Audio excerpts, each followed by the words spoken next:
Hi guys, it's Wendy from cinnamonsweetshoppe.com.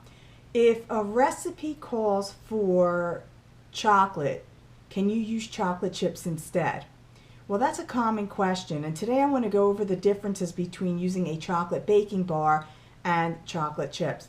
First of all, chocolate chips were made to hold their shape. So when you bite into that chocolate chip cookie, when it's fresh out of the oven, it will still be melted, but it still has a shape. It didn't run throughout the cookie. And the main difference is the ingredients. Most brands of chocolate chips have fats other than cocoa butter. So chocolate chips do melt differently than a baking bar would melt. Baking bar, most of the fat is a cocoa butter. So if a recipe calls for baking chocolates, if it says baking chocolate, don't use chocolate chips. If it doesn't specify, well, here would be the difference. If you're going to dip fruit, if you're going to dip pretzels, if you're going to mold chocolate candy, you can use either one.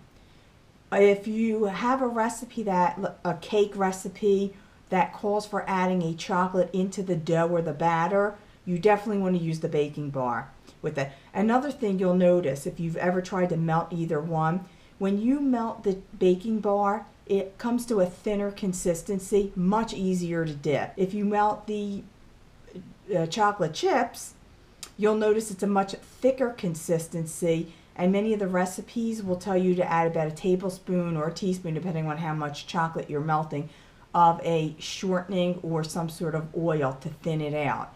So that's a big difference as well. Now, if you buy the better brands of chocolate chips, the more expensive brands, a lot of times the ingredients are the same, so it doesn't matter.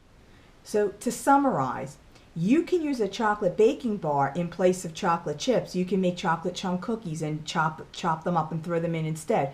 But you can't always use chocolate chips in place of the baking bar. Just be careful of the recipe and the ingredients. I hope this helps answer your questions. Be sure to visit www.cinnamonsweetshoppe.com for recipes, cake and cookie decorating tips, and tutorials. See you next time.